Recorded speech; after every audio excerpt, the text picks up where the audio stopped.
Një gjestë dashurie shndërrohet në makt kur ai e kap të fejuarën duke u përpjekur të vrasë nënën e tij. Gruaja që thoshte se e donte, në të vërtetë e shihte martesën si një arratisje të dëshpëruar. Por në ribashkimin me nënën, ai zbulon vlerën e asaj që nuk e braktisi kurrë. Përpara se të fillojmë këtë histori, mos harroni të abonoheni në kanalin ton, të lini një pëlqim në video, gjë që është shumë e rëndësishme për ne, dhe na tregoni nga cili qytet po na ndiqni këtë histori. Shiu i imët i Marsit binte mbi xhamat e katit të fundit të ndërtesës tregtare në blok, ku Arben Kola po përfundonte një tjetër ditë takimesh që përcaktuan fatin e mirë a vendeve të punës. Në moshën 45 vjeçare, ai kishte ndërtuar një perandori që filloi me një zyrë të vogël kontabiliteti të trashëguar nga kumbari i tij dhe u shndërrua në një nga konsulencat financiare më të mëdha të vendit. Kostumet e tij gjithmonë pa të meta, qëndrimi i tij i drejtë dhe vështrimi depërtues që friksonte konkurrentët ishin shenjat dalluese të një njeriu që kishte mësuar që në moshë të re se suksesi kërkonte disiplinë absolute. Atë pasdite, megjithatë, Arbeni ndjente një peshë tjetër në gjoks. Nuk ishin kontratat multimilionëshe që i zinin mendjen, as vendimet strategjike që do të përcaktonin tremujorin e ardhshëm të kompanisë. Ishte nëna e tij, Elena Kola, e shtruar prej një jave në spitalin amerikan me pneumoni. Mjekët thoshin se ajo ishte në gjendje të qëndrueshme, por Arbeni e njihte atë grua më mirë se çdo raport mjekësor. Elena nuk ishte nga ato që rrinte pa lëvizur në një shtrat spitali. Ajo ishte lëvizje, energji, një prani e vazhdueshme në jetën e tij që kur babai i tyre i braktisi kur ai ishte vetëm 12 vjeç. Ndërsa nënshkruante dokumentet e fundit të ditës, Arbenit i kujtoi se si Elena punonte në 2 punë për të mbajtur shtëpinë. Gjatë ditës, ajo ishte sekretare në një firmë të vogël avokatie në qendër të Tiranës. Natën, jepte mësime private të gjuhës shqipe për studentët që ëndërronin të hynin në universitet. Edhe pse era skapitur, ajo kur nuk mungoi në asnjë mbledhje prindërish në shkollë, kur nuk la pa kontrolluar detyrat e tij të shtëpisë, kur nuk tregoi dobësi përballë vështirësive me të cilat përballeshin. Telefoni ra, duke e nxjerrë Arbenin nga mendimet. Ishte Marina Gashi, e fejuara e tij prej 6 muajsh. Zëri i saj tingëllonte i but nëpërmjet aparatit, duke e pyetur për ditën e tij, duke treguar shqetësim për nënën e tij. Marina kishte qenë një zbulim i mrekullueshëm në jetën e tij. Ata ishin njohur në një event bamirësie të organizuar nga Fondacioni Shpresë për Fëmijët, ku ajo koordinonte një projekt të ndihmës sociale për nënat beqare në komunitetet në nevojë. Ndryshe nga të gjitha gratë që Arbeni kishte njohur më parë, Marina dukej sinqerisht e painteresuar për pasurinë e tij. Ajo kishte kompaninë e saj të konsulencës për qëndrueshmërinë, ngiste një makinë të thjeshtë dhe vishej me elegancë diskrete. Zemër, jam këtu me nënën tënde prej 2 orësh. Ajo po pushon tani, por pyeti për ty disa herë, tha Marina në telefon. Mjekët kaluan pak më parë dhe thanë se ajo pati një pasdite të qetë. Nuk ke nevojë të vish sot nëse je shumë i lodhur. Arbeni buzëqeshi kur dëgjoi atë shqetësim. Që nga fillimi i lidhjes, Marina tregonte një dashuri të veçantë për Elenën. Në takimet e para, ajo bënte pyetje për fëmijërinë e tij, për mënyrën se si nëna e tij arriti të arriste vetëm, për sakrificat që ajo bëri. Gjatë fejesës, Marina këmbënguli që ceremonia të ishte e thjeshtë, duke i destinuar paratë që do të shpenzonin për një festë madhështore për një udhëtim të veçantë që Arbeni mund të bënte me nënën e tij pas martesës. Do të vi, e dashur.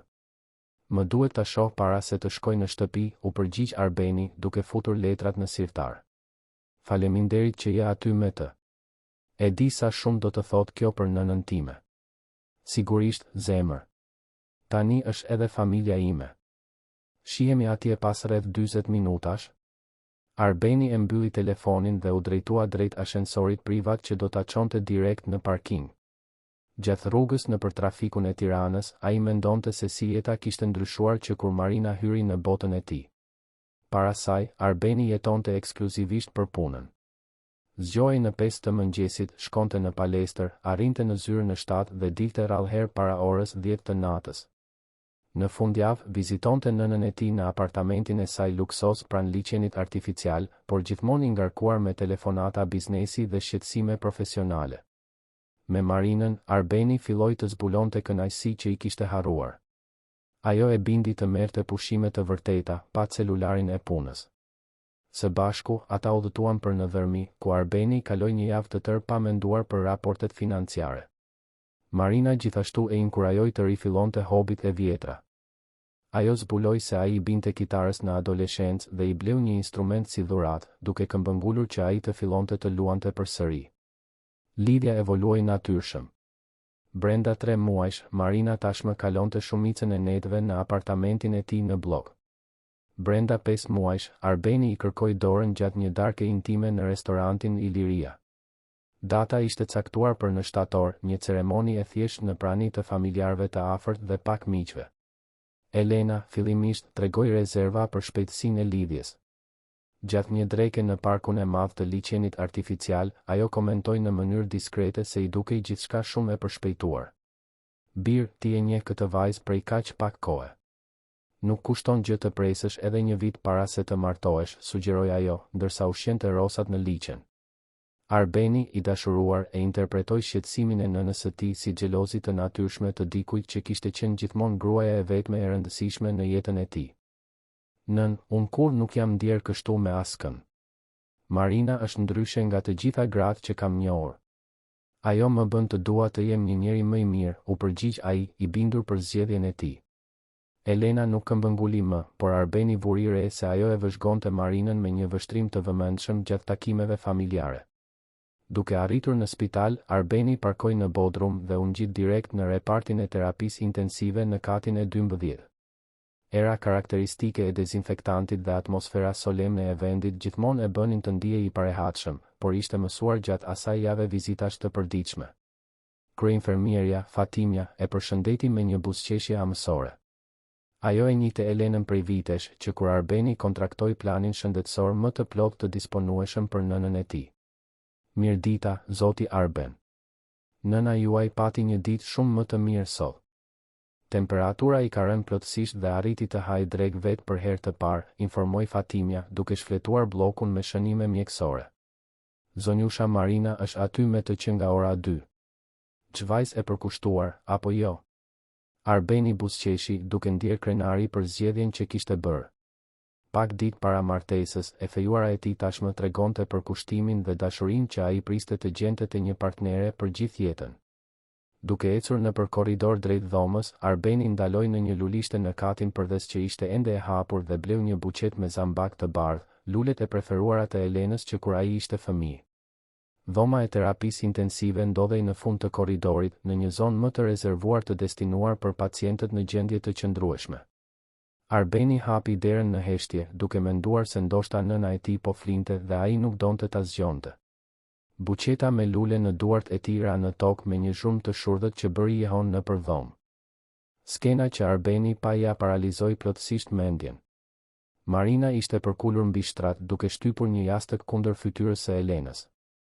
Nëna e tij përpëlitej me forcat e pakta që I kishin mbetur, duart e saj të vogla përpiqeshin të shtynin jastëkun, këmbët e saj dridheshin nën çarçafet e spitalit.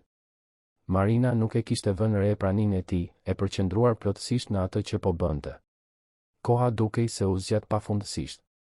Arbeni e shite skenën sikur të ishte një film me lëvizje të ngadaltë. Trupi I nënës së tij që luftonte për jetën, shpreha e përqendruar e Marinës, heshtja vari e dhomës që thyej vetëm nga frymëmarrja e gulquar e Elenës.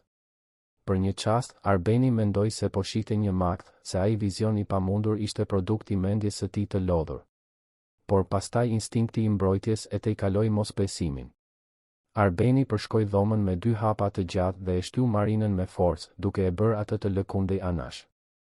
Menjëherë, ai u pozicionua mes saj dhe shtratit, duke mbrojtur trupin e brisht të nënës së tij me trupin e vet. Elena kollitej dhunshëm, duke gulquar në kërkim të ajrit, sytë e saj të zgurdulluar nga tmerri dhe konfuzioni. Çfarë po bën? Pyeti Arbeni, zëri I tij duke dalë në një ton që ai vet nuk e njihte. Nuk ishte britm, as pëshpëritje, por diçka mes tronditjes dhe tërbimit të përmbajtur. Marina e shikoi me sy të zgurdulluar, duart I dridheshin dukshëm. Për disa sekonda, ajo dukej si një fëmijë I kapur duke bërë diçka të ndaluar, pa ditur si të justifikojë. Pastaj, shpejt, shpreha e saj ndryshoi në diçka që Arbeni e interpretoi si dëshpërim të llogaritur. Arben, faleminderit Zotit që erdhe. Nëna jote po mbytej, po përpiqesha ta ndihmoja. Ajo nuk merrte dot frymë siç duhet dhe unë mendova se zëri i Marinës dilte i ndërprer, fjalët duke u ngatëruar në një shpjegim që tingëllonte fals edhe për të vetë. Arbeni shikoi jashtëkun në tokë, pastaj fytyrën e friksuar të nënës së tij, pastaj Marinën. Shpjegimi nuk kishte kuptim. Nëse Elena po mbytej, Marina duhej të kishte thirrur infermieret, duhej të kishte provuar manovrën Heimlich, duhej të kishte bërë gjithçka tjetër përveç shtypjes së një jashtëku kundër fytyrës së saj. Dhe kishte diçka në shprehjen e Marinës, një tension që shkonte përtej shqetësimit për një emergjencë mjekësore. Elena arriti të kontrollohej mjaftueshëm për të folur. Zëri i saj dilte i ngjirur, ende i gulquar, por mjaftueshëm i qartë që fjalët t'i arrinin të birit. Ajo po përpiqej të më mbyste, Arben. Tha se unë po i prishja të gjitha planet. Heshtja që pasoi u thye vetëm nga zhurma e aparateve mjekësore. Arbeni shikoi drejtë në sy Marinën, duke kërkuar ndonjë shenjë pafajësie, ndonjë shpjegim që mund të justifikonte atë skenë të pamundur. Ajo që pa ishte frikë e pastër, jo shqetësimi i dikujt të keq interpretuar, por tmerri i dikujt që ishte kapur në flagrancë. E pash, tha Arbeni, fjalët e tij tingëllonin si një dënim përfundimtar. Në atë moment, sikur të kishte humbur kontrollin e gjuhës së saj, Marina murmuriti diçka që ndoshta donte ta mbante për vete. Ajo do t'i shkatëronte gjithsesi të gjitha, tha me zë të ulët, pothuajse për vete, por mjaftueshëm lart që Arbeni të dëgjonte çdo fjalë. Alarmet e pajisjeve mjekësore filluan të bien, ndoshta të aktivizuara nga ndryshimi në rrahjet e zemrës së Elenës. Brenda sekondash, dera e dhomës u hap dhe 3 infermiere hynë me shpejtësi, të ndjekura nga mjeku i turnit. Lëvizja e solli Arbenin përsëri në realitetin e menjëhershëm. Nëna e tij kishte nevojë për kujdes mjekësor dhe ai duhej ta mbronte. Ndërsa ekipi mjekësor ekzaminonte Elenën duke kontrolluar shenjat e saj jetësore dhe duke u përpjekur ta qetësonin, Arbeni thiri sigurinë e spitalit. Marina qëndronte e palvizur në një cep të dhomës, pa ditur çfarë të bënte apo të thoshte. Ajo u përpoq t'i afrohej atij, duke zgjatur dorën sikur do ta prekte, por Arbeni u largua instinktivisht. Të lutem, më lër të shpjegoj. Ti nuk e kuptove çfarë ndodhi. Unë kur nuk do t'i bëja keq nënës tënde, u përpoq ajo edhe një herë, por zëri i saj tingëllonte tepër i dëshpëruar, fjalët e saj shumë të sajuara. 2 roje sigurie u shfaqën në derën e dhomës. Arbeni ju drejtua atyre me autoritetin e dikujt që ishte mësuar të merrte vendime të rëndësishme nën presion. Kjo grua po përpiqej të lëndonte nënën time. Dua që ajo të largohet menjëherë nga spitali dhe të thirret policia. Marina e shikoi Arbenin me një shprehje që përziente mosbesim dhe panik. Arben, nuk mund ta kesh seriozisht. Ne jemi të fejuar. Do të martohemi pas 6 muajsh. Unë të dua. Por ndërsa ajo fliste, Arbeni vëzhgonte nënën e tij duke u ekzaminuar nga mjekët. Elena ishte dukshëm e tronditur, por e ndërgjegjshme dhe e aftë të rrëfente atë që kishte ndodhur. Mjeku konfirmoi se ajo nuk shfaqte shenja mbytjeje apo ndonjë problem respirator që justifikonte versionin e Marinës. Kur rojet e sigurisë ju afruan Marinës për ta shoqëruar jashtë spitalit, ajo ju kthye Arbenit për herë të fundit. Të dua, Arben. Ti e di që të dua. Nuk mund të përfundoj kështu. Jo pas gjithçkaje që kemi planifikuar së bashku. Por Arbeni nuk u përgjigj. Ai qëndroi pranë shtratit të nënës së tij, duke i mbajtur dorën ndërsa mjekët përfundonin ekzaminimin. Për herë të parë pas shumë muajsh, Arbeni ndjente se ishte pikërisht aty ku duhej të ishte. Gruaja që pothuajse u bë gruaja e tij po shoqërohej jashtë asaj dhome, dhe ai filloi të kuptonte se ndoshta as nuk e njihte vërtet. Elena ja shtrëngoi dorën të birit me më shumë forcë se sa ai mendonte se ajo kishte ende. Sytë e saj, ende të friksuar, kërkonin të tij në një kërkim të heshtur për siguri. Arbeni u përkul për t'i puthur ballin, duke ndjer aromën familjare të lëkurës së saj dhe duke premtuar në heshtje se kur më nuk do të lejonte që dikush ta lëndonte. Jashtë dhomës, ende mund të dëgjoheshin britmat e Marinës që bënin njehon nëpër korridor, ndërsa ajo merrej nga rojet e sigurisë. Ajo bërtiste se e donte, se gjithçka ishte një keqkuptim, se ai po bënte gabimin më të madh të jetës së tij. Por për Arbenin, ulur pranë shtratit të nënës së tij në atë dhomë të heshtur spitali, ato britma tingëllonin si jehona të një jete që ai pothuajse e kishte humbur plotësisht. Natara mbi Tiranë, ndërsa Arbeni qëndronte pranë shtratit të nënës së tij, duke vëzhguar çdo lëvizje të frymëmarrjes së saj. Mjekët kishin konfirmuar se Elena ishte fizikisht e qëndrueshme, por tronditja emocionale ishte e dukshme. Ajo zgjoi e trembur çdo 15 minuta, duke parë rreth e rrotull dhomës sikur kërkonte kërcënime të padukshme. Duart e saj të vogla, që Arbeni i mbante mend se kishin qenë gjithmonë të forta dhe të sigurta, dridheshin lehtë mbi çarçafet e bardhë të spitalit. Doktor Petrit Aliu, kardiologu përgjegjës për trajtimin e pneumonisë, kishte kërkuar një vlerësim psikiatrik për Elenën. Nuk ishte protokoll i zakonshëm, por situata kërkonte kujdes të veçantë. Arbeni e miratoi menjëherë. Ai donte që nëna e tij të kishte gjithë mbështetjen e nevojshme për të kapërcyer atë përvojë traumatike. Ndërsa priste ardhjen e psikiatrit, Arbeni nuk mund të ndalonte sërish shikuari 6 muajt e fundit në mendjen e tij. Si kishte qenë kaq i verbër ndaj shenjave që ndoshta ekzistonin? Si mundet që një grua që dukej kaq e përkushtuar, kaq e dashur, kaq e sinqert, të kishte planifikuar diçka kaq të tmerrshme? Dhe pse nëna e tij? Çfarë pengese përfaqësonte Elena për Marinën? Hetuesi privat Genc Leka arriti në spital në orën 10 të natës. Arbeni e kishte punësuar 2 vjet më parë për të hetuar konkurrentët në negociata të rëndësishme dhe e dinte se Genci ishte diskret dhe efikas. Një burr 50 vjeçar, ish polic, Genci kishte aftësinë të gjente informacione që dukeshin të pamundura për t'u zbuluar.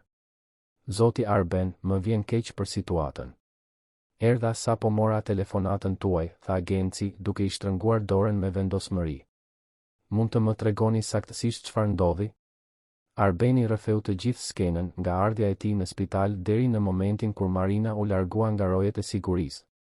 Genci mbajti shënime të detajuara në bllokun e tij, duke bërë pyetje specifike për oraret, fjalët e sakta që Marina kishte thënë, dhe nëse Arbeni kishte vënë re diçka të çuditshme në sjelljen e saj ditët e fundit. Më duhet të më jepni të gjitha informacionet që keni për Marina Gashin. Dokumente, adresa, ku njohet, miq të përbashkët, familjen e saj. Gjithçka që mund të më ofroni, kërkoi Genci. Dhe duhet ta bëj këtë para se ajo të ketë kohë të shkatërroj prova ose të krijojë një version tjetër të fakteve. Arbeni hapi portofolin dhe i dha Gencit të gjitha kartat që Marina i kishte dhënë. Kartë vizitën e kompanisë së saj, kartën e antarësimit në klubin ku ajo bënte pilates, kartat e kreditit që ishin në emër të saj, por që Arbeni i paguante si një gjestë bujarie të marrëdhënies. Ndërsa i kalonte çdo send hetuesit, Arbeni kuptoi sa pak dinte vërtet për jetën konkrete të së fejuarës së tij. Ku ndodhet kompania e saj? Pyeti Genci, duke ekzaminuar kartë vizitën e Gashi Konsulencë për qëndrueshmërinë. Arbeni kuptoi se kur nuk e kishte vizituar zyrën e Marinës. Gjatë 6 muajve të lidhjes, të gjitha takimet ndodhnin në apartamentin e tij, në restorante ose në evente sociale. Marina gjithmonë kishte justifikime të besueshme kur ai sugjeronte të njihte vendin e saj të punës. Thonte se zyra ishte në rikonstruksion, ose se kishte takime jashtë, ose se preferonte ta mbante jetën profesionale të ndarë nga ajo personale deri pas martesës. Sinqerisht, Genc, kur nuk kam qenë atje. Ajo gjithmonë vinte në apartamentin tim ose takoheshim në vende të tjera, pranoi Arbeni, duke u ndier budalla për këtë zbulim. Hetuesi nuk tregoi gjykim, vetëm vazhdoi të mbante shënime. Po familja e saj? I keni njohur prindërit, vëllezërit e motrat? Arbeni tundi kokën negativisht. Marina i kishte treguar se ishte fëmijë i vetëm, se prindërit i kishin vdekur në një aksident me makinë kur ajo ishte 25 vjeç, dhe se nuk kishte të afërm të tjerë në Tiranë. Në atë kohë, Arbeni ndjeu dëmshuri për atë vetmi dhe deshi t'i ofronte asaj familjen që ajo nuk e kishte. Tani, ajo histori tingëllonte tepër e përshtatshme. Miq, keni njohur njerëz që shoqëroheshin me të para se të njiheshit ju? Edhe një herë, Arbeni kuptoi se si Marina ishte integruar plotësisht në jetën e tij pa prezantuar kur element të jetës së saj. Ajo njohu miqtë e tij, mori pjesë në darka me ortakët e tij, frekuentoi ambientet e tij shoqërore. Por Arbeni kur nuk njohu asnjë mik të mëparshëm të Marinës, kur nuk ju prezantua kolegëve të saj të punës, kur nuk mori pjesë në një event social të organizuar prej saj. Zoti Arben, me gjithë respektin, por duket se zonjusha Marina ka ndërtuar një marrëdhënie të njëanshme.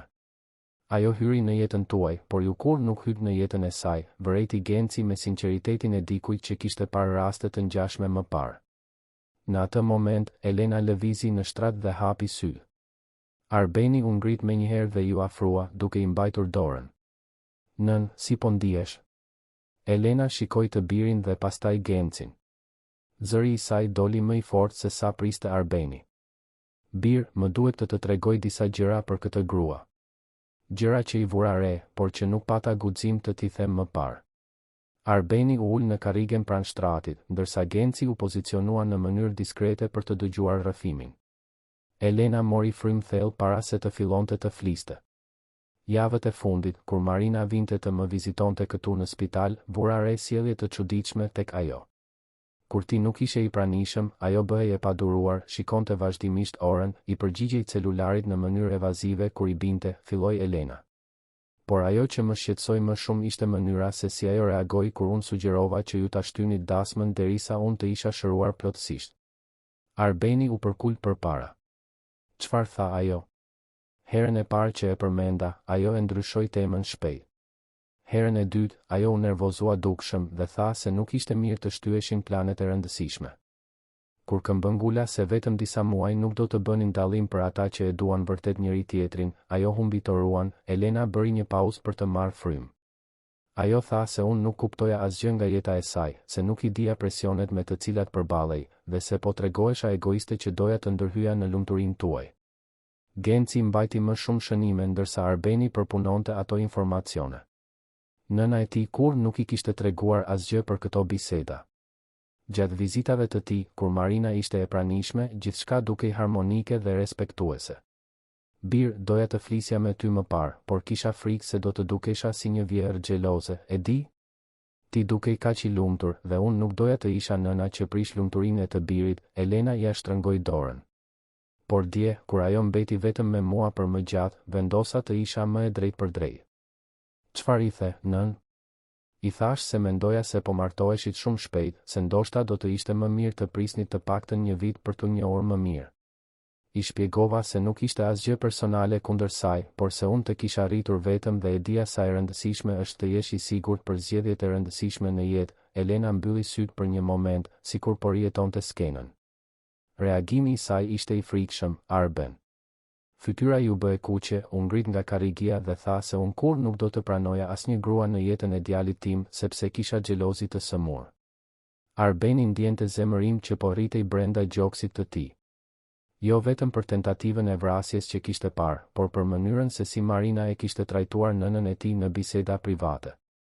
Elena kishte qenë gjithmonë një grua e respektueshme, që kur nuk ndërhynte në marrëdhëniet e të birit, që gjithmonë e kishte mbështetur në zgjedhjet e tij. Pas këtij diskutimi, vura re se ajo e ndryshoi plotësisht sjelljen me mua. U bë e ftohtë, llogaritse. Kur ti vije, ajo bëhej përsëri e përzemërt, por kur mbeteshim vetëm, ishte sikur të kishte hequr një maskë, vazhdoi Elena. Sot, kur ajo erdhi këtu, unë po flija. U zgjova dhe ajo po rëmonte në çantën time, që ishte në komodinën pranë shtratit. Genci ndërhyri për herë të parë. Zonjë, e path se çfarë po kërkonte? Nuk e di me siguri, por u nervozua kur kuptoi se isha zgjuar. Tha se po kërkonte shami letre për mua, por çanta ime nuk kishte shami. Dhe ajo nuk mori asgjë nga dollapi i banjës, ku ndodhen shamit që lën infermieret. Elena shikoi drejt e te i biri. Ishte pas kësaj që ajo filloi të fliste përsëri për dasmën. Tha se ju kishit shumë plane, se nuk mund t'i shtynit, se jeta e saj vari nga kjo bashkim. Fjalët e nënës bënin njehon në mendjen e Arbenit si pjesë të një enigme që më në fund filluan të bashkoheshin. Marina nuk ishte e dashuruar me të. Marina kishte nevojë për atë martesë për ndonjë arsye që nuk ishte dashuri. Genci mbylli bllokun dhe ju drejtua Arbenit. Zotëri, më duhet të filloj hetimet sonte. Do të verifikoj kompaninë e saj, adresat që ajo ka dhënë, historikun financiar nëse arrit të kem akses. Gjithashtu do të përpiqem të zbuloj ku ishte ajo në orët para se të ndodhte kjo sot. Pasi Genci u largua nga spitali, Arbeni mbeti vetëm me nënën e tij. Heshtja e dhomës thyej vetëm nga zhurma e aparateve mjekësore dhe murmurima e largët e lëvizjes së natës në spital. Elena kishte rënë përsëri në gjumë, por gjumi i saj ishte i trazuar. Arbeni u mbështet në koltukun pranë shtratit dhe, për herë të parë pas shumë orësh, lejoi që emocionet e tij të dilnin në sipërfaqe. I kujtoi kur ishte 8 vjeç dhe u sëmur me shyta. Elena mungoi në punë për 3 ditë rresht për të kujdesur për të, edhe pse e dinte se do të humbiste pagën e atyre ditëve. Ajo i bëri kompresa të ftohta për t'i ulur temperaturën, përgatiti supa speciale, i lexoi përralla për të fjetur.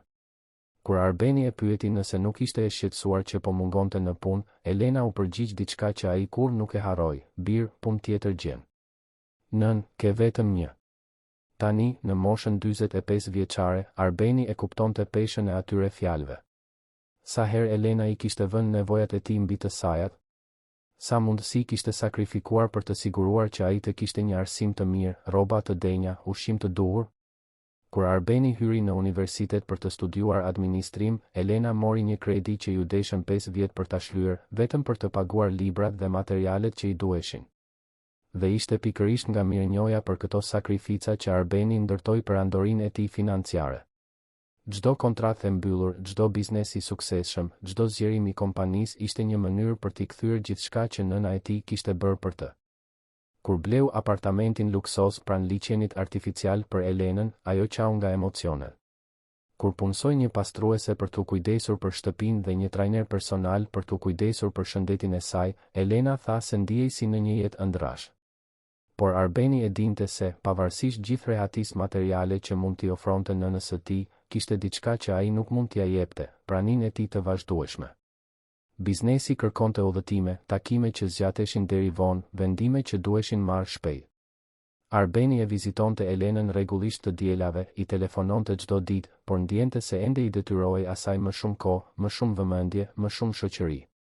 Ishte duke menduar për këtë boshllëk emocional që Arbeni u entuziazmua me idenë e martesës. Marina dukej se ishte gruaja që jo vetëm mund të bëhej pjesë e jetës së tij, por edhe t'i ofronte Elenës nusën e dashur që ajo meritonte. Gjatë fejesës, Arbeni imagjinonte sa mirë do të ishte të shihte nënën e tij duke pasur një shoqëri femërore të vazhdueshme, dikë që mund ta vizitonte gjatë javës, të bënin pazar së bashku, të bisedonin për çështje që ai, si burr, nuk arrinte t'i kuptonte plotësisht. Ironia e hidhur e situatës e goditi Arbenin si një grusht në stomak. Gruaja që ai imagjinonte se do të kujdesej për nënën e tij kishte tentuar ta vriste. Personi që duhej të plotësonte familjen kishte tentuar ta shkatëronte atë. Martesa që duhej të ishte realizimi i një ëndre pothuajse u shndërrua në makthin më të keq të jetës së tij.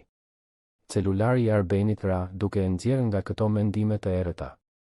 Ishte Genci, duke telefonuar nga makina. "Zoti Arben, kam një informacion fillestar që duhet ta dini."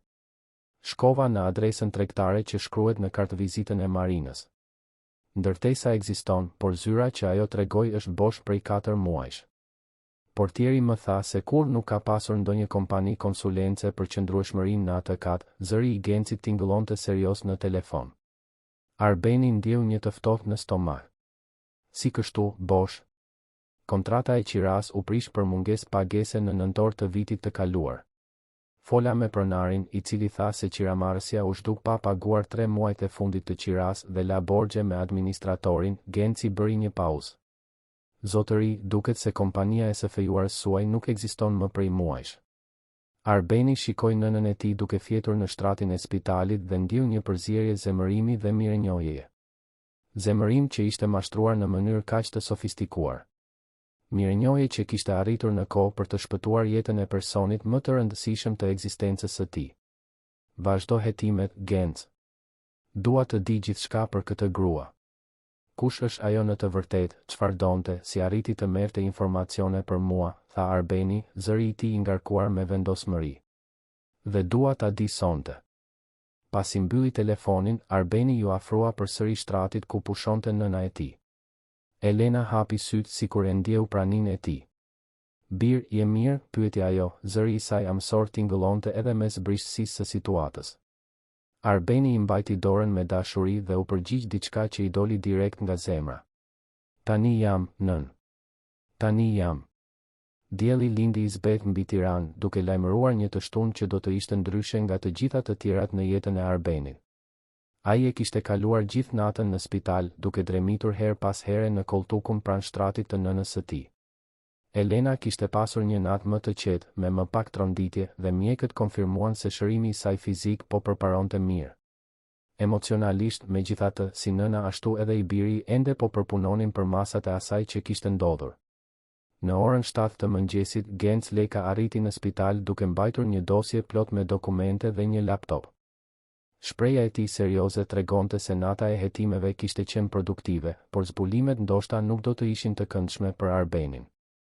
Ata u takuan në kafenen e spitalit në një cep të rezervuar ku mund të bisedonin pa ndërprerje.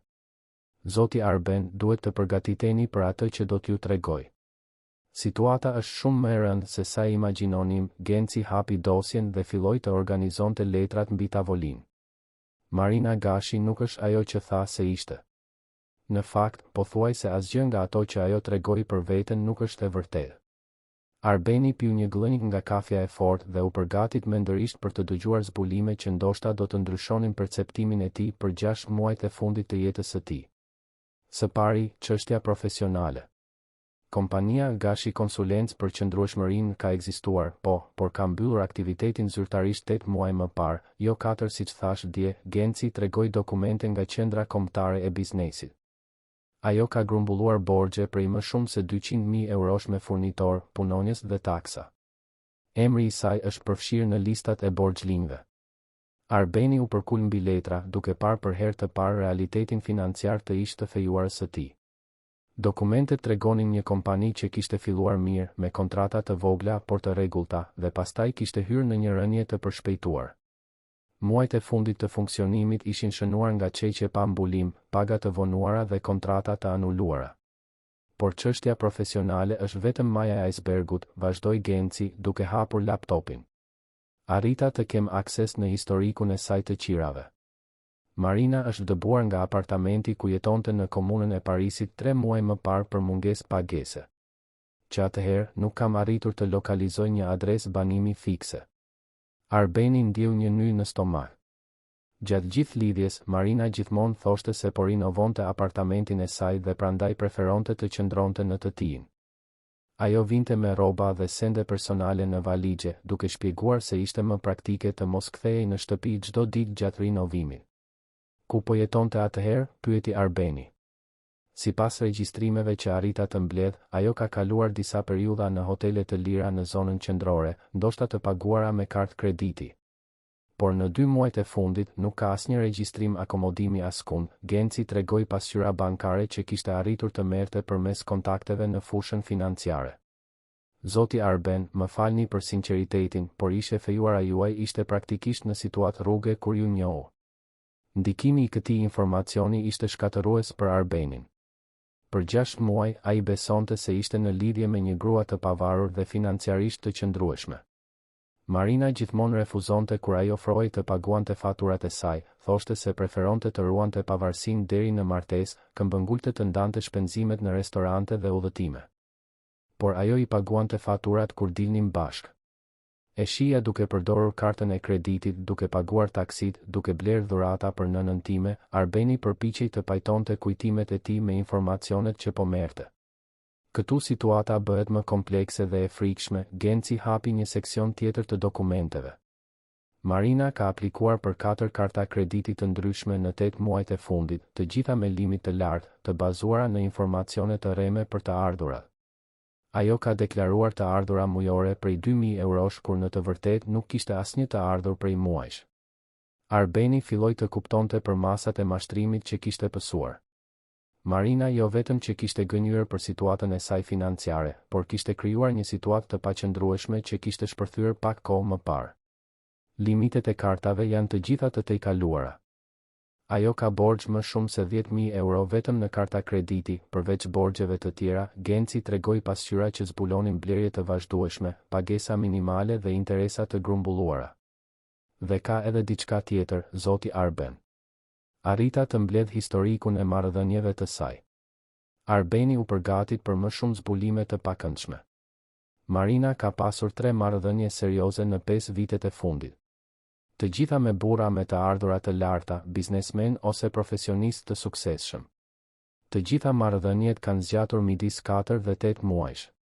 Të gjitha kanë përfunduar në mënyrë të papritur kur situata e tyre financiare u komprometua në një farë mënyre. Genci hapi foto që kishte arritur t'i merrte përmes hetimeve në rrjetet sociale dhe gazetat mondane. I pari ishte Mark Hoxha, pronar I një rrjeti palestrave. Marrëdhënia përfundoi kur ai zbuloi se ishin kërkuar karta krediti në emër të tij pa dijenin e tij. Arbeni shikoi fotot e Marinës me burra të tjerë në evente sociale, duke veshur rroba të shtrenjta, duke buzëqeshur në të njëjtën mënyrë siç I buzëqeshte atij. Ngjashmëria e modeleve ishte e frikshme. I dyti ishte Ferdinand Dervishi, mjek kirurg plastik. Marrëdhënia zgjati 6 muaj dhe përfundoi kur familja e tij zbuloi se Marina kishte tentuar ta binte Ferdinandin të ndryshonte testamentin për ta përfshirë atë si përfituese. Genci vazhdoi të tregonte prova. Dhe I treti ishte Robert Basha, biznesmen në fushën e importit. Kjo marrëdhënie pothuajse arriti në martesë, por familja e tij punsoi një hetues privat që zbuloi historikun e saj. Arbeni ndjente një të përzier që po I rritej në stomak. Ai nuk ishte viktima e parë e Marinës. Ai ishte vetëm një tjetër etapë në një sekuencë mashtrimesh të sofistikuara kundër burrave që ajo I identifikonte si objektiva të përshtatshëm. Si arriti ajo të merrte informacione kaq të detajuara për mua? Për kompaninë time, zakonet e mia, nënën time, pyeti Arbeni, duke u përpjekur të kuptonte metodologjinë e mashtrimit. Genci hapi një dosje specifike me printimet e ekraneve të kompjuterit. Kjo ishte pjesa më shqetësuese e hetimit. Marina ka bërë një kërkim të hollësishëm për ju për muaj të tërë para kontaktit të parë. Ajo ka studiuar intervistat tuaja në gazetat e biznesit, ka marrë pjesë në evente ku e dinte se do të ishit I pranishëm, ka mbledhur informacione për rutinën tuaj përmes punonjësve të restoranteve që ju frekuentoni. Arbeni pa imazhet e ekraneve të kërkimit në Google me emrin e tij, fragmente artikujsh gazete për kompaninë e tij, madje edhe foto të tij në evente sociale që ishin ruajtur në dosje të organizuara në kompjuterin e saj. Ajo e dinte se ju e kishit humbur baban herët, se ishit rritur nga nëna juaj, se kishit një rutinë pune intensive. E dinte se frekuentonit evente bamirësie dhe kishit interes për projektet sociale. Genci tregonte shënime të shkruara me dorë që përmbanin informacione personale të Arbenit. Takimi juaj në eventin e fondacionit Shpresë për fëmijët nuk ishte rastësi. Ajo u regjistrua si vullnetare specifikisht sepse e dinte se ju do të ishit folës atë ditë. Zbulimi e goditi Arbenin si një grusht në gjoks. Momenti që ai e konsideronte magjik, fillimi I një dashurie të vërtet, kishte qenë një kurth I planifikuar me kujdes. Marina kishte studiuar dobësitë e tij emocionale dhe kishte krijuar një personazh që do të ishte I parezistueshëm për të. Ajo zhvilloi interes për kauzat sociale sepse e dinte se kjo do t'ju tërhiqte. Krijoi histori për familjen e vdekur për të zgjuar dëmshurinë tuaj. Demonstroi pavarësi financiare sepse e dinte se ju nuk donit një grua materialiste. Genci bëri një pauzë. Dhe ajo ju zgjodhi ju specifikisht sepse hulumtoi për marrëdhënien tuaj të ngushtë me nënën tuaj. E dinte se një burr që mbante nënën afër do të ishte më I prirur për marrëdhënie serioze dhe martesë të shpejtë. Arbenit I kujtoi se si Marina ishte interesuar për historinë e tij dhe të nënës së tij që në takimin e parë. Si kishte bërë pyetje të dashura për Elenën, si kishte këmbëngulur tanjit e shpejt, si ishte treguar e emocionuar me rrëfimet për fëmijërinë e vështirë që ata kishin kaluar së bashku. Zoti Arben, duhet t'ju tregoj edhe diçka. Genci hapi laptopin në një dosje specifike. Gjeta në kompjuterin e saj një skedar që ajo e quante projekti AK. AK për Arben Kola, supozoj. Ishte një planifikim I detajuar se si të fitonte besimin tuaj, me një afat kohor të etapave dhe objektiva specifike. Arbeni pa në ekran një tabel të organizuar në mënyrë të frikshme. Kishte data, strategji, piketa që duheshin arritur. Muaji I parë, fito besimin dhe zgjoi interesin romantik. Muaji I dytë, njeh familjen dhe trego përputhshmëri. Muaji I tretë, thello lidhjen emocionale dhe prezanto idenë e së ardhmes së bashku. Muaji I katërt, propozimi për fejes. Muaji I pestë dhe I gjashtë, përgatitjet e dasmës dhe integrimi I plot në rutinën e tij. Çdo etapë e marrëdhënies që Arbeni e kishte jetuar në mënyrë spontane dhe emocionale ishte aty, e planifikuar si një fushat marketingu. Marina e kishte shndërruar dashurinë në strategji, intimitetin në manipulim, të ardhmen që ata do të ndërtonin së bashku në një operacion përfitimi financiar. Dhe këtu është objektivi përfundimtar, Genci tregoi një seksion specifik të tabelës. Martesë në gjendjen civile pa ndarje pasurie. Akses në llogaritë e tij bankare si bashkëshorte. Stabilitet financiar I përhershëm përmes pensionit në rast ndarjeje. Arbeni u ngrit nga karrigia dhe eci deri te dritarja e kafenes. Poshtë, Tirana funksiononte normalisht. Makinat kalonin, njerëzit ecnin me nxitim, jeta vazhdonte rrjedhën e saj normale. Por për të, gjithçka kishte ndryshuar. 6 muajt e fundit të jetës së tij kishin qenë një gënjeshtër e plodh. Ka edhe diçka tjetër, zotëri, tha Genci me kujdes. Arrita të kem akses në historikun e bisedave të celularit të saj përmes një kontakti që kam në fushën e telefonisë.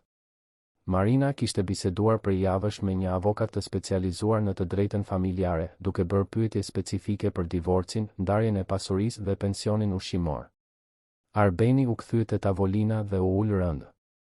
Gruaja që ai e donte, që I kishte propozuar për martesë, që po planifikonte një jetë së bashku, kishte planifikuar gjithashtu fundin e kësaj martese para se ajo të fillonte.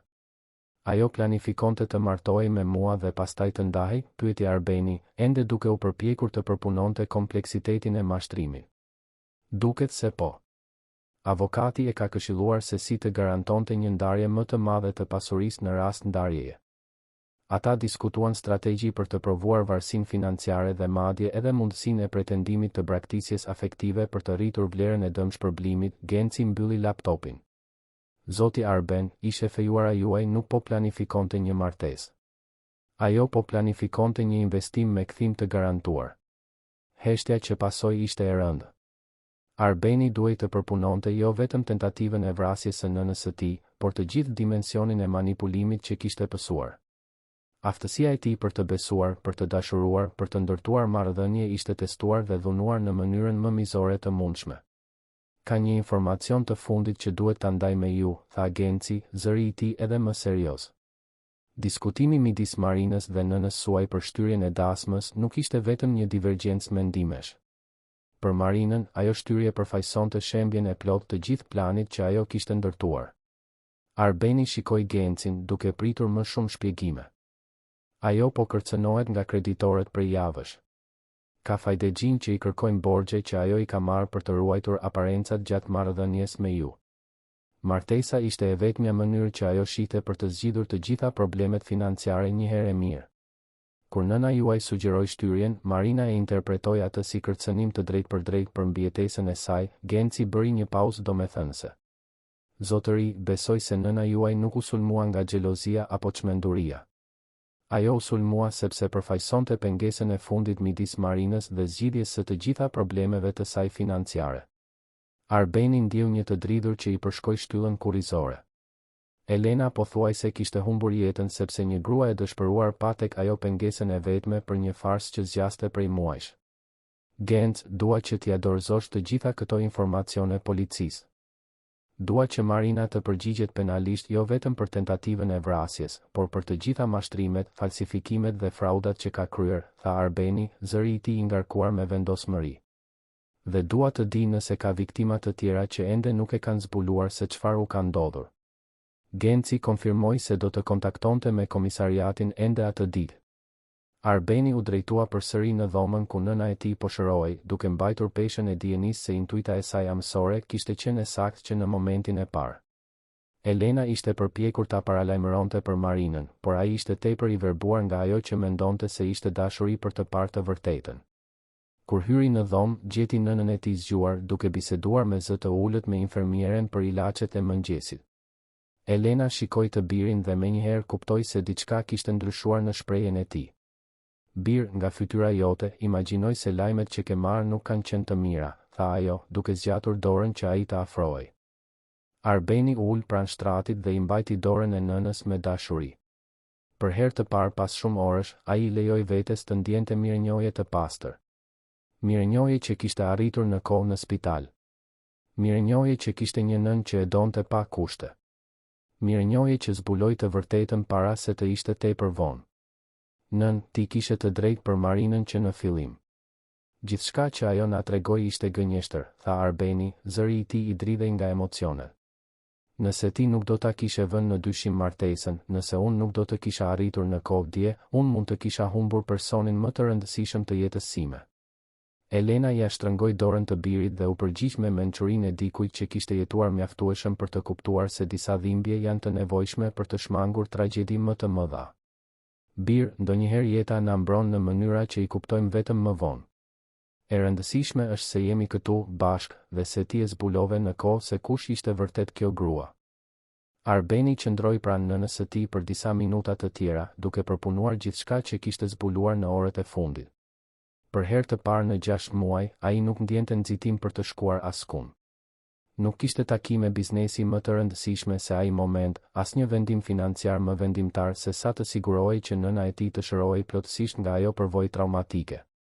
Të hënën pasuese, Arbeni mori një vendim që i befasoi të gjithë në kompaninë e tij.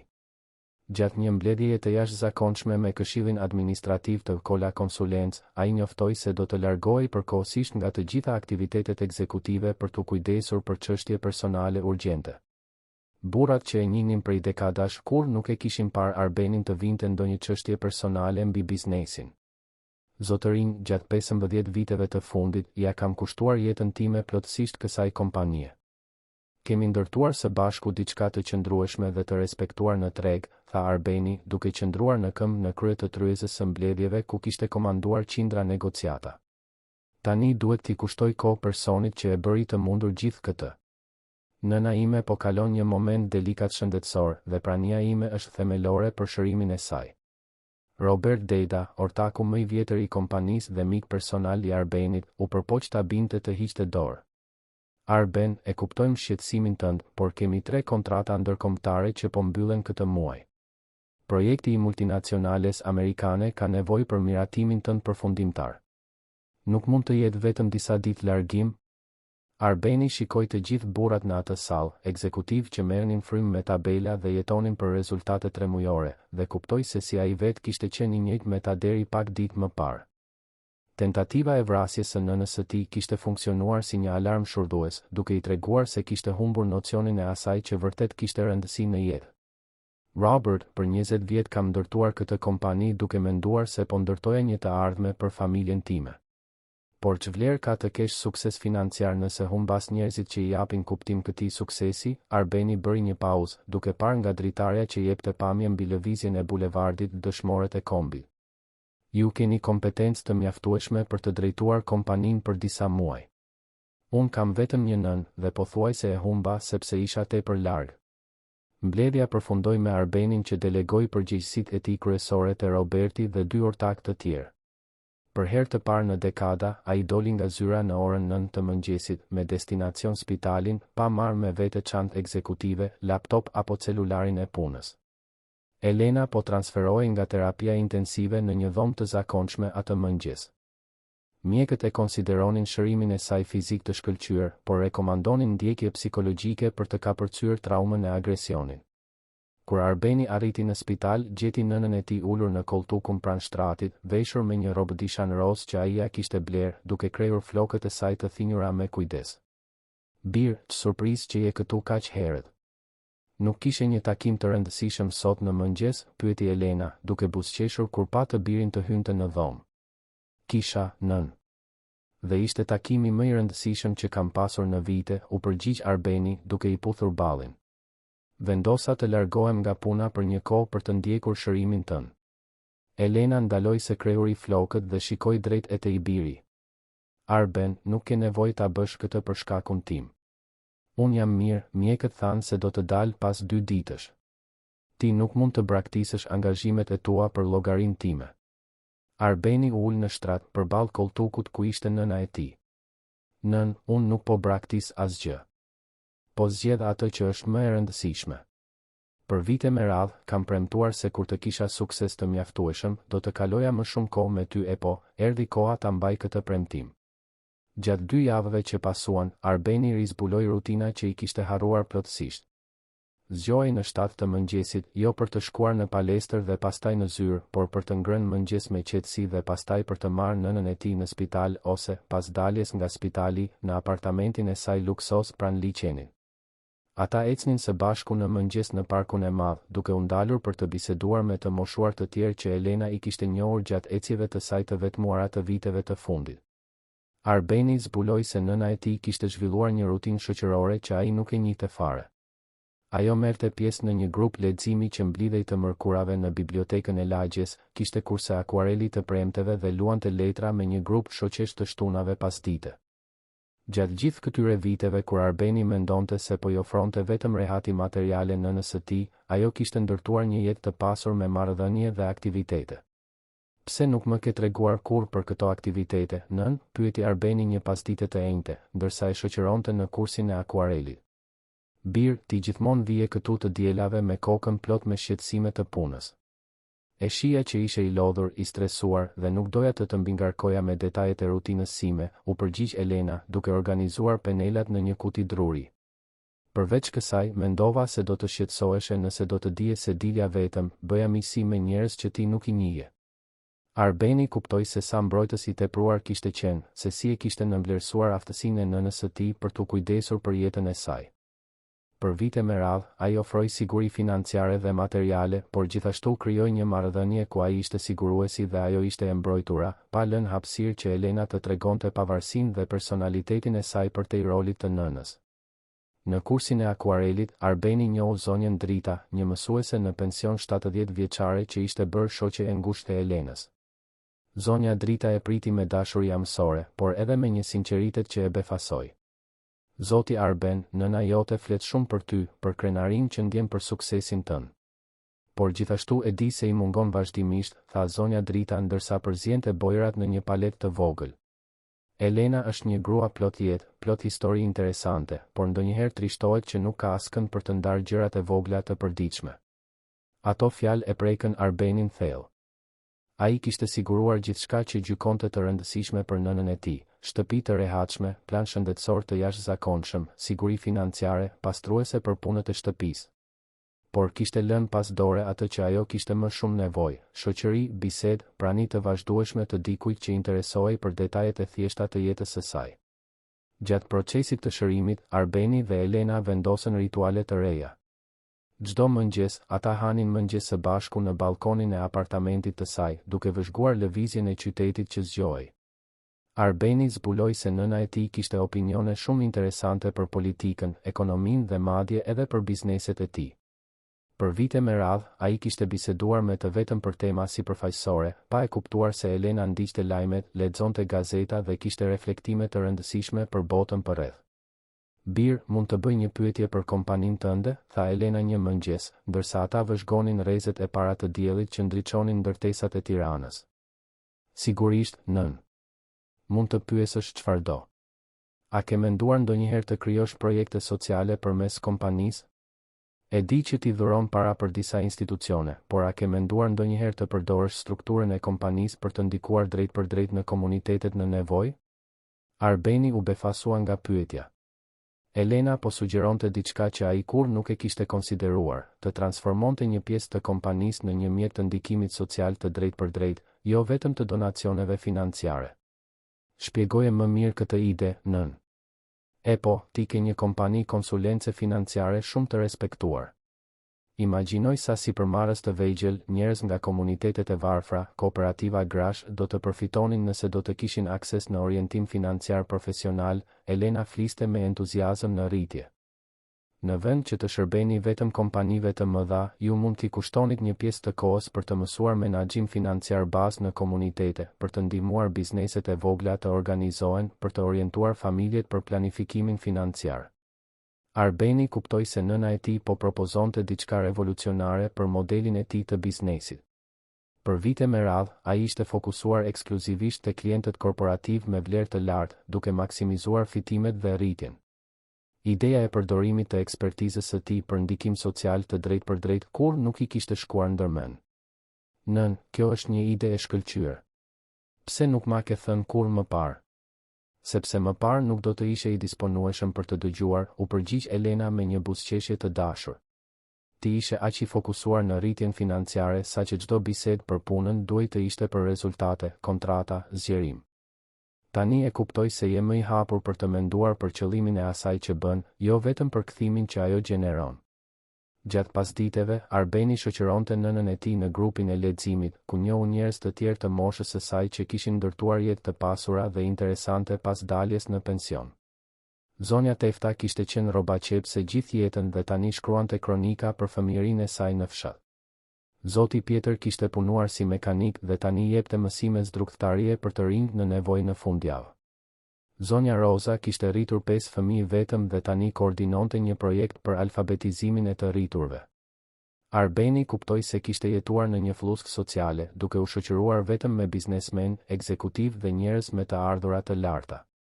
Nëna e tij, nga ana tjetër, kishte mbajtur lidhje me njerëz të klasave të ndryshme shoqërore, histori të ndryshme, perspektiva të ndryshme të jetës. Birë, këta njerëz më kanë mësuar shumë për qëndrueshmërinë, për gjetjen e një qëllimi edhe kur përballesh me vështirësi, komentoi Elena pas një pasditeje veçanërisht frymëzuese në grupin e leximit. Kur mendoj për jetën që ti më ke ofruar me kaq shumë rehati, ndonjëherë ndjej se kam shpërdoruar mundësi për ta përdorur këtë rehati për të ndihmuar njerëzit që kalojnë vështirësitë që ne kemi kaluar në të kaluarën. Arbeni filloi të kuptonte se largimi nga biznesi nuk po I lejonte vetëm të kujdesej për shërimin e nënës së tij, po I lejonte atij vetë të shërohej nga vite jete të orientuar ekskluzivisht drejt akumulimit financiar dhe rritjes profesionale. Gjatë një bisede me psikologun që po ndiqte Elenën, Arbeni u ftua të merrte pjesë në disa seanca. Dr. Ilir Hoxha shpjegoi se shërimi emocional I viktimave të agresionit shpesh përfshin të gjithë familjen, veçanërisht kur ka lidhje kaq të ngushta sa ajo që ekzistonte midis nënës dhe birit. Arben, nëna jote po përballet jo vetëm me traumën e agresionit, por edhe me ndjenja faji që nuk arriti t'ju paralajmëronte për Marinën me më shumë efektivitet, shpjegoi Dr. Iliri gjatë një seance të përbashkët. Ajo ndjen se mund të kishte shmangur që ju të kalonit këtë zhgënjim nëse do të kishte qenë më e prerë në kundërshtimet e saj ndaj marrëdhënies. Arbeni shikoi nënën e tij, e cila ishte ulur në një koltuk të rehatshëm në zyrë, duke shmangur ta shikonte drejt për drejt. Nën, ti nuk ke asnjë faj për atë që ndodhi. Marina më mashtroi plotësisht. Nëse dikush ka faj, jam unë, që nuk u vura veshin shenjave që ti u përpoqe të mi tregoje.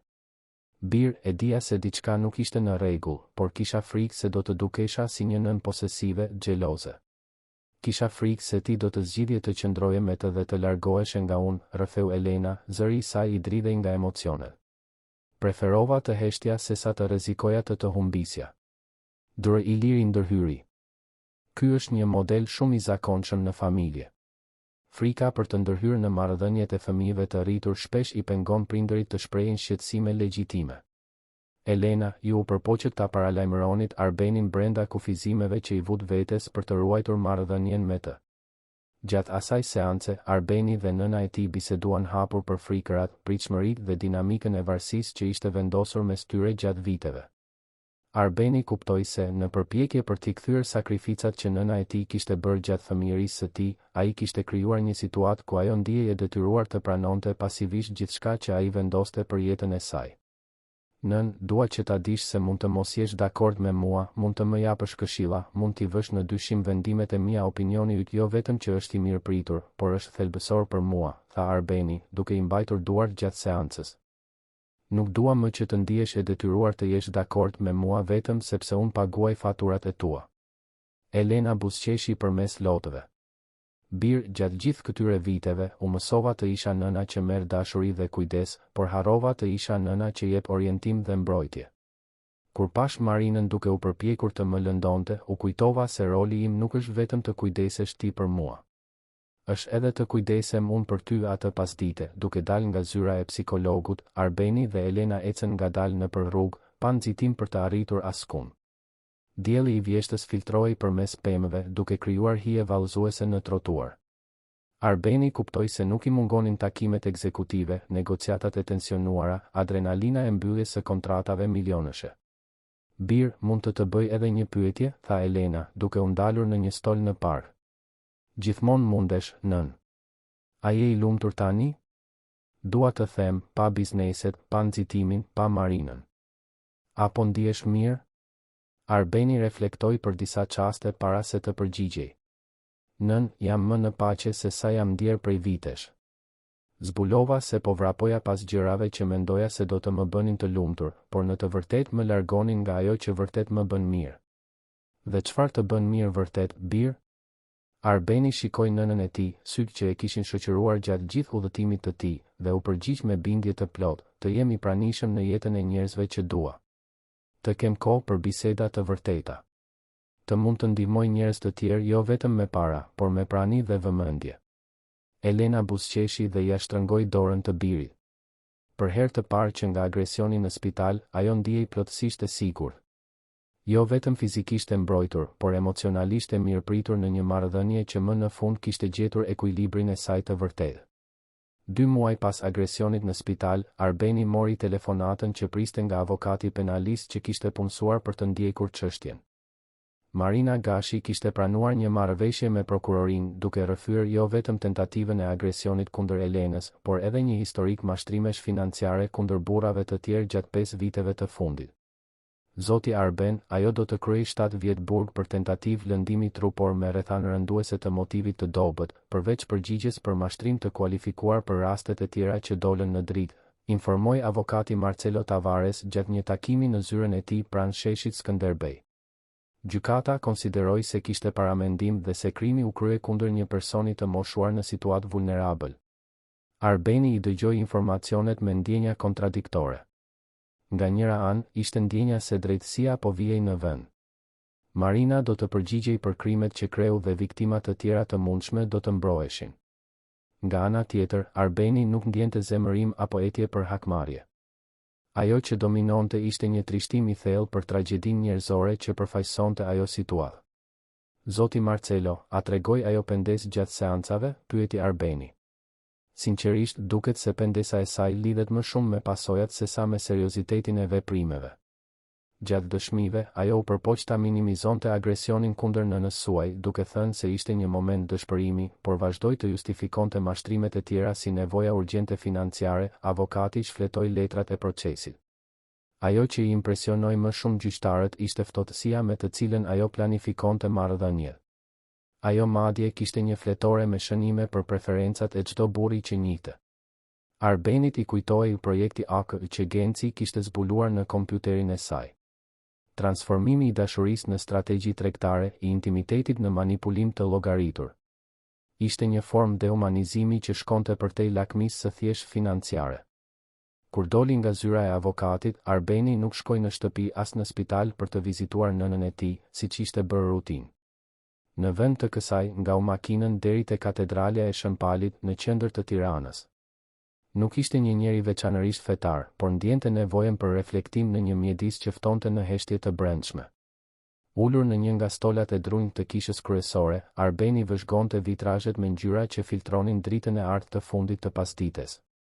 Lëvizja e vazhdueshme e njerëzve që ndiznin qirin, bënin lutje të heshtura, kërkonin një lloj ngushëllimi apo orientimi, e qetësoi. Aty, mes qindra historive njerëzore anonime, ai mund të përpunonte historinë e tij pa gjykime apo pritshmëri. Ishte atëherë kur ju afrua prifti Anton Marku. Një burr rreth 60 vjeç, me flokë të thinjura dhe shprehje të qetë, prifti Antoni kishte vënë re se Arbeni nuk ishte një frekuentues i rregullt i kishës, por se qartësisht po kërkonte një lloj orientimi. Mirdita, biri im. Pash se je këtu prej disa kohësh. Dëshiron të bisedosh? Arbeni shpjegoi shkurtimisht situatën që kishte jetuar javët e fundit. Zbulimin e tradhtisë, tentativën e vrasjes së nënës së tij, procesin gjyqësor, vështirësinë për të besuar përsëri te njerëzit dhe te ndjenjat e tij. Prift nuk arrit ta kuptoj se si një person mund të planifikojë me kaq ftohtësi të lëndojë njerëz të tjerë.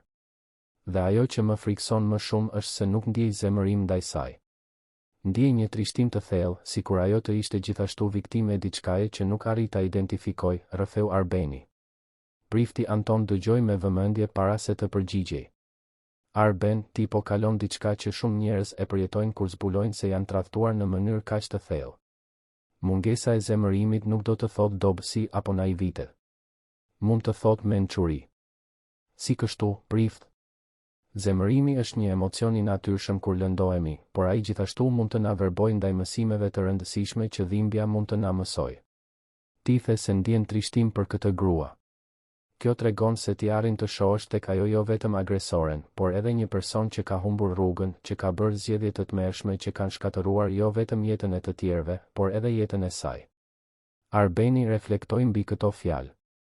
Vërtet, duke imagjinuar Marinën duke kryer 7 vjet burg, ai nuk ndjente kënaqësi. Ndjente keqardhje për një grua që kishte shkatëruar sistematikisht marrëdhënie, kishte gënjur në mënyrë kompulsive, kishte arritur deri në pikën e tentativës së vrasjes së një të moshuare të pambrojtur nga dëshpërimi financiar. Prift, nëna ime më tha diçka interesante javën e kaluar. Ajo tha se falja nuk është të lejosh dikë të kthehet në jetën tënde, por të çlirosh zemrën tënde nga dhimbja që ai person ka shkaktuar. A ka kuptim kjo për ju? Ka shumë kuptim. Falja e vërtet është një akt çlirimi personal, jo një ftesë që situata të përsëritet. Nëna jote ka treguar një mençuri të thellë, prifti Anton bëri një pauzë. Mund të bëj një pyetje? A beson se Zoti kishte ndonjë rol në faktin që ti arrite në spital në orën e saktë kur nëna jote kishte nevojë? Arbeni e kishte menduar këtë çështje disa herë javët e fundit. Atë ditë, ai nuk kishte asnjë arsye logjike për të dalë nga zyra më herët. Kishte takime të planifikuara deri në fund të pasdites. Vendimi për të bler lule dhe për të vizituar nënën e tij kishte qenë impulsiv, instinktiv, pothuajse i pashpjegueshëm. Sinqerisht, prift, nuk e di. Por e di se diçka më shtyu të dilja nga zyra në atë moment, dhe ajo diçka shpëtoi jetën e personit më të rëndësishëm të ekzistencës sime. Ndonjëherë, Arben, Zoti na lejon të shohim të vërtetën në kohë. Jo për të na lënduar, por për të na shpëtuar. Ti zbulove se kush ishte vërtet kjo grua para se të ishte tepër vonë. Nëna jote u mbroj. Ju të dy patët mundësinë të rivlerësoni atë që vërtet ka rëndësi në jetë. Ndoshta kjo përvojë e tmerrshme ishte gjithashtu një formë mbrojtjeje hyjnore. Ajo bisedë solli një paqe të brendshme që Arbeni nuk e ndjente prej muajsh. Nuk bëhej fjalë për të gjetur shpjegime fetare për gjithçka që kishte ndodhur, por për të pranuar se edhe në situatat më të dhimbshme mund të ketë element mbrojtjeje dhe rritjeje që bëhen të qartë vetëm me kohën. Kur arriti në shtëpi atë natë, Arbeni gjeti një mesazh nga nëna e tij në celular. Bir, po përgatis një darkë speciale për nesër. Kam një surprizë për ty të nesërmen. Arbeni arriti në apartamentin e Elenës dhe gjeti tryezën të shtruar me shumë dashuri. Kishte lule të freskëta, qirim të ndezur, pjata që ai njihte nga fëmijëria. Nëna e tij kishte gatuar lazanja me patlıcan, ushqimi i tij i preferuar që fëmijë, që ajo e përgatiste vetëm në raste shumë të veçanta. Nën, çfarë rasti të veçantë po festojmë? Po festojmë rifillimin e jetës son, bir. Dhe kam diçka të rëndësishme për të treguar, Elena buzëqeshi me një shkëlqim në sy që Arbeni nuk e shihte prej vitesh. Vendosa të pranoj ftesën e zonjës Drita për të koordinuar projektin e alfabetizimit të rriturve në bibliotekën e lagjes. Arbeni buzëqeshi, krenar për vendimin e nënës. Kjo është e mrekullueshme, nën. Ti gjithmonë ke qenë një mësuese e shkëlqyer. Por nuk është vetëm kaq. Fola me zonjën Tefta, zotin Pjetër dhe zonjën Roza për idenë që diskutuam, për të përdorur kompaninë tënde për projekte sociale. Ata do të donin shumë të bisedonin me ty për nevojat reale të komuniteteve në nevojë, në mënyrë që ju të mund të krijoni programe konsulence financiare që vërtet bëjnë ndryshim. Arbeni kuptoi se nëna e tij nuk po shërohej vetëm nga agresioni. Ajo por i shpikte veten, duke marrë një rol më aktiv dhe propozues. Trauma kishte zgjuar tek ajo një urgjencë për të kontribuar në mënyrë më domethënëse në botën përreth. Nën, do të më pëlqente shumë të bisedoja me ta. Në fakt, tashmë kam filluar të diskutoj me Robertin dhe ortakët e tjerë se si të ristrukturojmë një pjesë të kompanisë për të përfshirë përgjegjësinë sociale të drejtpërdrejtë. Gjatë darkës, nëna dhe biri biseduan për plane konkrete për të ardhmen. Arbeni kishte vendosur të kthehej gradualisht në punë, por me një qasje krejtësisht të ndryshme. Synonte të zvogëlonte ngarkesën e punës në 3 ditë në javë, duke i kushtuar ditët e tjera projekteve sociale dhe, kryesisht, të ishte i pranishëm në jetën e nënës së tij në mënyrë të qëndrueshme. Bir, mund të bëj një pyetje personale? Sigurisht, nën. A ke frikë të lidhesh përsëri? Të besosh te një grua tjetër pas asaj që kalove? Arbeni mendoi me kujdes para se të përgjigjej. Kam frikë, po, nën. Por nuk është një frikë paralizuese. Është një frikë që më bën më të vëmendshëm, më të kujdesshëm. Mësova se është e rëndësishme ta njohësh vërtet një person para se të përfshihesh emocionalisht. Dhe çfarë do të thotë ta njohësh vërtet një person? Të njohësh familjen e saj, miqtë e saj, të marrësh pjesë në rutinën e saj, të shohësh se si I trajton njerëzit që nuk mund t'i ofrojnë asgjë në këmbim. Marina kur nuk më prezantoi askën nga jeta e saj sepse nuk kishte askën. Ajo kishte ndërtuar një personazh fiktiv specifikisht për të më pushtuar. Elena u pajtua. Në të ardhmen, kur të njohësh dikë të veçantë, unë do të doja të merrja pjesë më shumë në vlerësimin e atij personi. Jo për të ndërhyrë, por për të kontribuar me perspektivën e dikujt që të do dhe dëshiron të mbrojë. Nën, e dua shumë mendimin tënd për çdo person të rëndësishëm që do të shfaqet në jetën time. Intuita jote për Marinën ishte e saktë që në momentin e parë. Unë duhej t'u kisha dhënë më shumë vlerë shenjave të tua. Pas darkës, ata u drejtuan në balkonin e apartamentit. Dielli filloi të perëndonte mbi Tiranë, duke ngjyrosur qiellin me tone të arta dhe portokalli. Qyteti shtrihej deri në horizont, me dritat e tij që fillonin të ndizeshin një nga një. Nga atje lart, lëvizja frenetike e rrugëve dukej e largët dhe e heshtur. Arbeni dhe Elena u ulën krah për krah në koltuqe të rehatshme, duke vëzhguar transformimin e dritës. Nuk kishte nevojë për fjalë. Prania e njëri tjetrit, pas gjithçkaje që kishin kaluar së bashku, ishte e mjaftueshme. Bir, a e di se çfarë më ka lënë më shumë mbresa në gjithë këtë përvojë? Çfarë, nën? Të zbuloj se, edhe në moshën 68 vjeçare, unë ende mund të befasoj ty dhe të befasoj veten. Për dekada, u mësova të isha vetëm nëna që merr kujdes, që pranon dhurata, që ndihet mirënjohëse për gjithçka që ti më ke ofruar. Por përballja me Marinën, edhe pse u agresova prej saj, më kujtoi se unë ende kam forcë për të mbrojtur familjen tonë. Arbeni I mbajti dorën e nënës me dashuri. Nën, ti gjithmonë më ke mbrojtur. Që kur isha fëmijë. Dallimi është se tani unë jam I pranishëm për ta njohur këtë mbrojtje. Po ti, bir? Çfarë të ka lënë më shumë mbresa? Arbeni shikoi qytetin poshtë, dritat që ndizeshin në mira dritare, secila duke përfaqësuar një histori, një familje, një jetë që po jetoi. Zbulova se po kërkoja dashurinë në vendin e gabuar. Po kërkoja një grua që të plotësonte jetën time, kur në të vërtetë dashuria më e vërtetë që kam ka qenë gjithmonë këtu, në këtë balkon, në këto biseda, në këtë shoqëri. Elena buzëqeshi. Kjo nuk do të thotë se ti nuk mund të duash një grua të veçantë në të ardhmen. Do të thotë se tani ti di të dallosh ndryshimin midis një dashurie të vërtetë dhe një iluzioni të ndërtuar mirë. Perëndimi I diellit përfundoi dhe dritat e qytetit dominuan plotësisht panoramën. Tirana shkëlqente në natën që po vinte, e gjallë dhe plot mundësi. Arbeni kuptoi se nuk I mungonte nxitimi, angazhimet që zgjateshin deri vonë, takimet që e pengonin të ishte I pranishëm në momente si ai. Nën, faleminderit. Përse, bir? Që më ke mësuar, edhe pa fjalë, se dashuria e vërtet është prani, qëndrueshmëri, kujdes I sinqert. Marina më ofroi pasion, aventurë, premtimin e një të ardhmeje perfekte. Ti më ofron diçka shumë më të vlefshme, sigurinë e një dashurie pa kushte që nuk ka nevojë për prova apo demonstrime. Elena u ngrit nga koltuku dhe I puthi ballin të birit, siç bënte kur ai ishte fëmijë dhe kishte nevojë për ngushëllim. Bir, pas gjithçkaje që kaluam, jam e sigurt për një gjë, ne jemi një familje që di të mbijetojë çdo stuj. Dhe tani, më në fund, dim gjithashtu të shijojmë momentet e qetësisë. Arbeni qëndroi në balkon për disa minuta të tjera pasi nëna e tij shkoi të flinte. Duke vëzhguar qytetin e ndriçuar, ai reflektoi se si jeta kishte ndryshuar plotësisht në pak muaj. Ajo që po thuajse u bë tragjedia më e madhe e ekzistencës së tij ishte shndërruar në mësimin më të madh për atë që vërtet ka rëndësi. Ai nuk kishte më një të fejuar, nuk kishte më rutinën e biznesit që I konsumonte çdo minutë të ditës, nuk kishte më iluzionin se suksesi financiar ishte I mjaftueshëm për të garantuar lumturinë. Por kishte diçka pafundësisht më të vlefshme, një nënë të shëndetshme dhe të pranishme, një marrëdhënie familjare të bazuar në të vërtetën dhe respektin e ndërsjellë dhe qartësinë se cili lloj dashurie ia vlen të kërkohet dhe të ruhet. Dritat e qytetit vezullonin si yje toksor, secila duke treguar një histori të ndryshme. Arbeni kuptoi se historia e tij ishte rishkruar plotësisht javët e fundit. Biznesmeni I fiksuar pas rritjes ishte bërë një njeri në kërkim të qëllimit.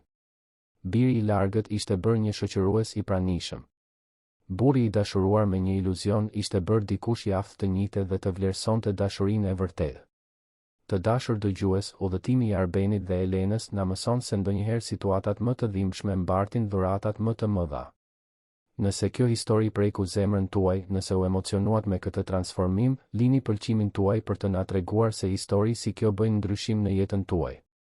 Abonoheni në kanalin ton sepse çdo ditë sjellim rrëfime intensive si kjo, që eksplorojnë ndjenjat më të thella të zemrës njerëzore. Komentoni këtu poshtë se çfarë ju la më shumë mbresa në këtë histori të Arbenit dhe nënës së tij. Ishte zbulimi i tradhtisë, forca e dashurisë amësore, apo aftësia për të rifilluar që ju frymëzoi më shumë? Fjalët tuaja na ndihmojnë të krijojmë histori gjithnjë më prekëse.